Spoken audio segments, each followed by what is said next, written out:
Hi there, everybody. Welcome back to the channel, and we're going to do a little bit of a news update for 40k. We've not done a video like this for a while because news for 40k has been a bit light on the ground recently, with it shifting more to a Age of Sigmar kind of focus, definitely with the Slanesh stuff and the Daughters of Cain. But I'm not here on my own today. I'm here with Chris. Hello, Chris. Hello. There we go. And it's just a quick update, really, because there's two particular things I just want to eyeball and look at. First off, the app, the 40k app. We've had an update on it because as everyone who follows the news will know, the app came out and it was like, what was it like, Chris? What was the app? What if you had to describe to me this app when it first came out? What would you describe it as? Big bag of steaming shit that was $3.99 a month. Yeah, I mean, and every month you got the same big bag of steaming shit. Yeah, it was not good in a world where free alternatives exist. This thing came out and they were like, yeah, $3.99, please. It's not even finished. Give me your money. And obviously that went down about as well as you'd imagine. It didn't go down well at all. Nope. So they've gone, okay, fair enough. We're going to put it into a beta state, which we should have done already.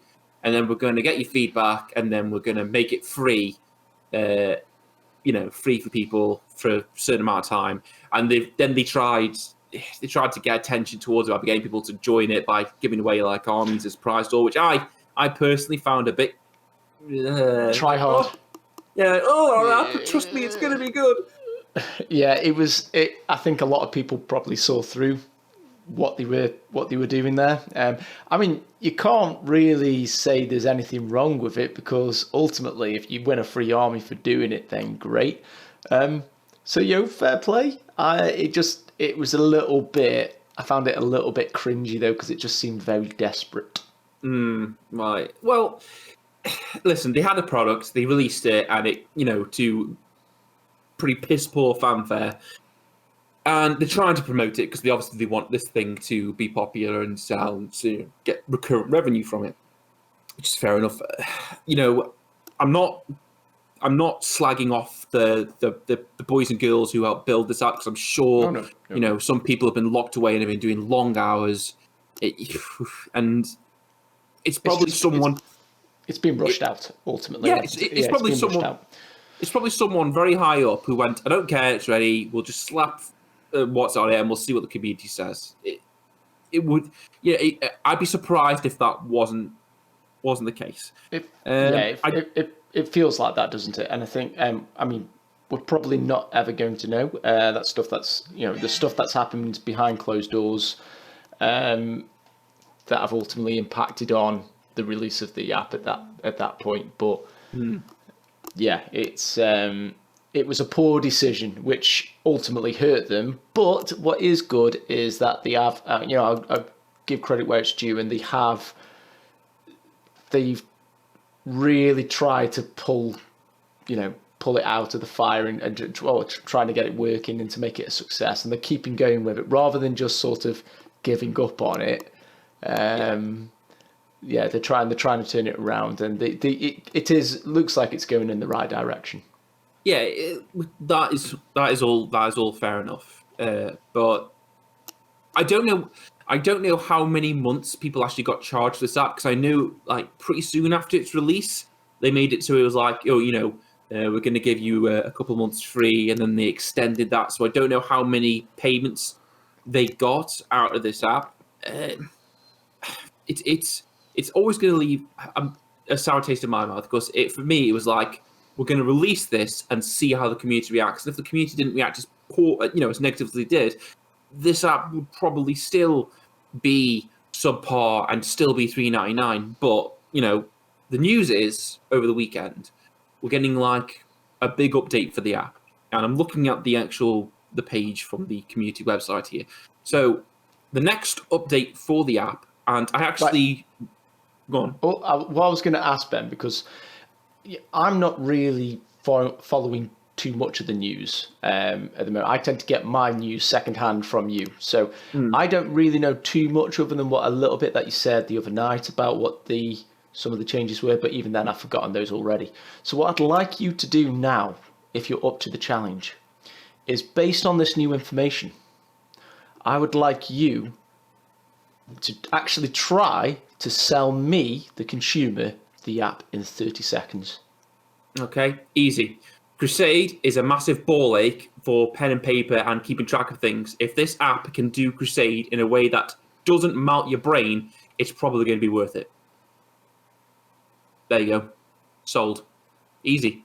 This app, for me, speaking as my own personal experience with obviously playing 40k, and Crusade has now become, well, it did before lockdown, become my preferred way of playing 40k because it's just fun. Keeping track of everything that goes on in Crusade can be a bit of a nightmare. I know Jay's got his little MacBook. I'm pen and papering it. I mean, I bought one of those Crusade journal things when it first came out, and it's still cumbersome and unwieldy dealing with all that information sometimes. And if they can make it so that the app's an intuitive way of keeping track of all that information and the price point is correct, that on top of having access to your rules, list building, that kind of thing, then yes, I could say it was definitely worth it. Only if in this particular scenario, Battlescribe doesn't do a free version of a Crusade list builder. That is, if no other competitor does another version of a keeping track of Crusade, and the Battleforge actually does a competent job with it's easy to use, easy to keep track of, I think that would be fine. Well, this is the thing, though, Ben. No. What I'm saying, not great. That would be fine. Okay. I get you. But you've already pretty much kind of highlighted the point, though, that Battlescribe could vary. If not, I mean, I'm going to have a look in a second. So we'll cue some music whilst I look into this. But Battlescribe, if they haven't already, could quite comfortably create a system within the app that allows you to track Crusade. What they can't do is have access to any of the intellectual property, any of the stuff, and I mean in forms of like stories, lore, anything to do with like the White Dwarf subscription stuff, like basically everything that we've talked about in previous episodes that this app could encompass and deliver. It can't do, and that for me is what this app is missing, and is what would be the biggest selling factor to it, and would get people on board. And that is basically to have things like I don't believe that you should be paying for your codex to then put it, and then pay for an app to then have the right to put it into the app, if you know what I mean. It's daft. If I'm paying a subscription for this service which allows me to view the rules, then that should be on there whilst I'm subscribed to it. As soon as I stop subscribing, then those rules are gone. Well, Chris, right? we've done this particular dance before. I know. You and I both know that you've got the people the section of people who just want the rules, in my opinion, and don't want to get the codex as well, because I like having the codex, but I also like a convenient way to look at my rules. I mean, if I paid I would probably get a codex anyway.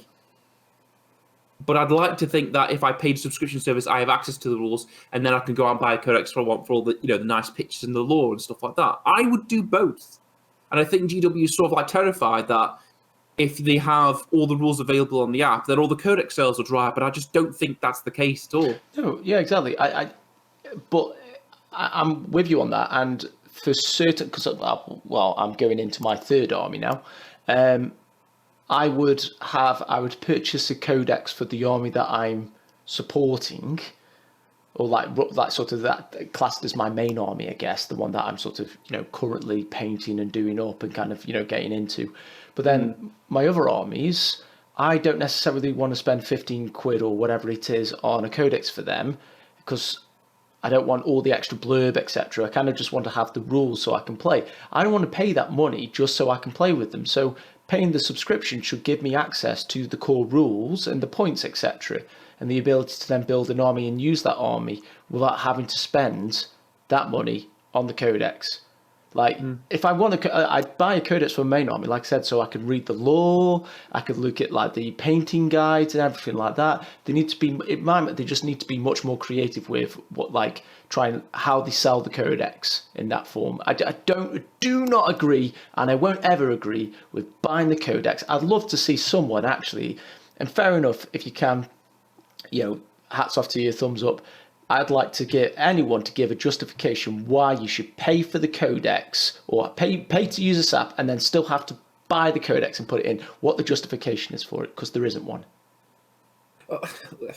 Listen, I mean, I could bash the downsides of the Battle Forge, the 40k app, for a long time, but I, for one, first off, I'll go through what updates are meant to be coming our way in the next update. According to the bullet points here on the website, you've got a full suite of match playlist building tools. Fair enough, should be in there anyway.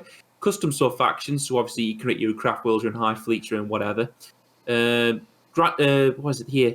Faction-specific upgrade options such as prototype weapon systems. That's for Tau. Custom jobs for orcs, tank cases, adaptive physiology. So you've got your psychic awakening gubbins in there as well. The latest content from Dark Angels Codex Supplement, which should be in there anyway. And now this is the important thing here: the foundation for future Crusade campaign and narrative games at court coming soon. And the tagline of all this is they're going to get it for new price. So the price of $3.99, which was released, is bullshit. That's gone. It's now going down to $1.99 a month. Why didn't it start $1.99 a month? Again, I just think it's someone trying. It's an example of people higher up at GW just trying to look. So now we're getting all this for $1.99 a month, and I will, when this update does come out, I will get the app and I will subscribe to it just to see how and feel how intuitive it is, and see what this foundation for a Crusade campaign support system is going to be and how easy it is. And I'll obviously give my thoughts on it then. But if I'm paying £2 a month, it's, for me, that's an okay price. It's not a good price, it's not a bad price, it's an okay price. Like you said, I've got to go and buy that codex as well. But I want a way of minimizing the cumbersome nature of bookkeeping, which this app should be doing before it first came out. It shouldn't have released in a broken state, blah, blah, blah. I do all that again. But for me, this app will live and die on how well it handles its Crusade system. And like I said, I'll reiterate again, we live in a world where Battlescribe exists. Battlescribe is often updated before GW updates its own stuff because it is run by a dedicated team of community members who are passionate about what they do. That's the rub. Is the competition going to do what this is meant to be doing, but better?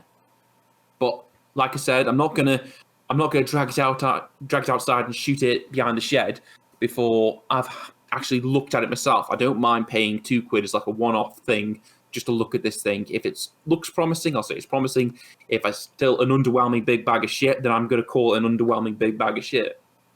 And it's just that simple. What say you? Yeah, it's there. It's fair enough. I mean, I've already expressed my opinions on it. For me, it's I guess for the $1.99. But then you know again, what I mean? It's I've just looked on Battlescribe, and I can't see anything yet for Crusade. I could be wrong unless I've just skimmed past it and missed it. So correct me if I'm wrong if you're listening to this. So I can't see that on there yet, but it would not surprise me if they come out with something to capture all that information on there, and then it's free. In which case, there is but in which point there is, in my mind, until they add in that additional content or make kind of the core rules for the armies free, because I'm paying a subscription, then there's just no appeal to getting the app. They need to provide more. Well, the app aside, because like I said, we could bash that all day long. We do have another little snippet of news for the upcoming Drukhari. I was about to say something completely different then. The Dark Eldar, the Drukhari. We're starting to get trickles of the new hotness that may be coming their way. Don't know if you've seen this at all, Chris, on the community website. I think it just dropped today. In fact, I'm pretty sure it just dropped today. But we've got a stat line free for the Calibite Warrior, which is the rank and file of the Dark Eldar army. Or Drukhari army. And we've also got a look at their sort of heavy gun that the squads could have, the Splinter Cannon. Excuse me. So, I don't know, I was going to ask you, Chris, to chime in, because obviously Eldar, Dark Eldar. I was going to see if this stat line is kind of familiar to you. So, a normal standard. Dark... Yeah, Calibite Warrior, are you looking at it now? Yeah, I'm looking at it now. Movement 7, weapon skill ballistic 3, strength 3, toughness 3, wounds 1. Apart from the movement, which is fast, that's a standard humanoid profile. Apart from the weapon skill ballistic skill, that is better. That's marine level, which is fair enough because these guys are meant to be, the warriors. They're not like quick. Yeah, they're not like a guardsman or a cultist. They're meant to be having training and whatnot. But 2 attack space. 2 attack space. I don't know. It's better than Guardians. Guardians I obviously don't. have a standard, but they're strength 3, so I don't know what close combat options they have. I just don't know what they're going to really be doing. It's a good point. I'm guessing they'll have poisoned blades. It seems to be a theme, with the poisoned weapons, the wound on automatic wound. For the rank and file, they've got a better save as well. Guardians are 5+, they're 4+. But I think Guardians might have better leadership. I think they're leadership 8. I think. This could be an indication of where the Eldari are going to be heading. I mean, could be. Obviously the Calibite Warrior and the Eldari. What's the name of a standard Eldari troop? Aspect Warrior. A Guardian. Their stat lines have got to be near enough identical, with obviously maybe a tweak here or there, maybe like a better, like obviously. The Calibite Warrior's got more attack, so you might have, I don't know, a better save or a better leadership, something like that. Possibly. I wasn't expecting really too much to change, as in when the Eldar got their updated rules, that too much would change in terms of stat lines for the basic units anyway. I mean, I got used to it. I figured out how Guardians really can be utilised well. Kind of started using them more as a Guardian bomb, and 40 shots. Drop them in, deep strike them in, and then basically 40 shots. So you could pretty much mince, Marines or most troops, standard troop choices. So yeah, I don't know about these guys though, because I mean the Splinter Cannon heavy 3. I don't know. I don't know about the Drukhari in terms of whether they have anything like. Again, it's been such a long time since. Yes, where they. But then again, I don't think heavy weapons count in that. Again, my memory's getting fuzzy now. Listen, the Splinter Cannon, range 36 inches, so that's standard sort of like Strength mid to long 3. range. Yeah, but look, it's a poisoned weapon, so it's always going to wound on a 4+. Yeah, so 50-50 chance, I guess. Yeah, true. I'd missed that, actually, even though it's right underneath the profile. It's literally right there. So yeah, the damage is good. The damage is good. Yeah, 2 damage. It's a Marine killer weapon. I mean, with the new Marines. How many of these in the squad can equip that, though? I'm guessing if it's similar to other squads of this nature, i.e. sort of like large infantry squad, you're going to get 2 heavy weapons per squad. Yeah, I imagine that's the case where you could have 2 of these, so you could have potentially 6 shots hitting on 3s, wounding on 4s, 2 damage, and obviously poison 4+. So you're gonna reach out and touch, like even the larger, tougher stuff. Fair enough, it's -1 AP, but 2 damage is not bad. Yeah, you could definitely work well and be utilised well. Yeah, I've not really looked into what the additional abilities are for Dark Eldar, so yeah, I don't know how it all sort of synergizes, to be honest. Well, forget about all that shit, Chris, because the Dark Eldar, we're going to get snippets and previews trickle to us now for their Codex releases, and I think after Dark Eldar, I think we're going to be, I don't know if anyone's teed up as the next Codex after Dark Eldar or Drukhari, but yeah, no. Yeah. If it is, it's probably one of the best kept secrets GW currently has. Yeah. If it's going to be something like that. But once Drukhari have been and gone, then I think we're getting the next wave of codexes have yet to be announced. But yeah, that's it for the news today. Let us know what you guys think in the comment section below. App, are you going to try it when it comes out at the reduced price to see what the new crack is? Are you looking forward to seeing more stuff from the denizens of the Dark City? Well, guess we'll have to wait and see. But yeah, leave comments in the comment section below. And until then, me and Chris will catch you next time. See you later. Bye.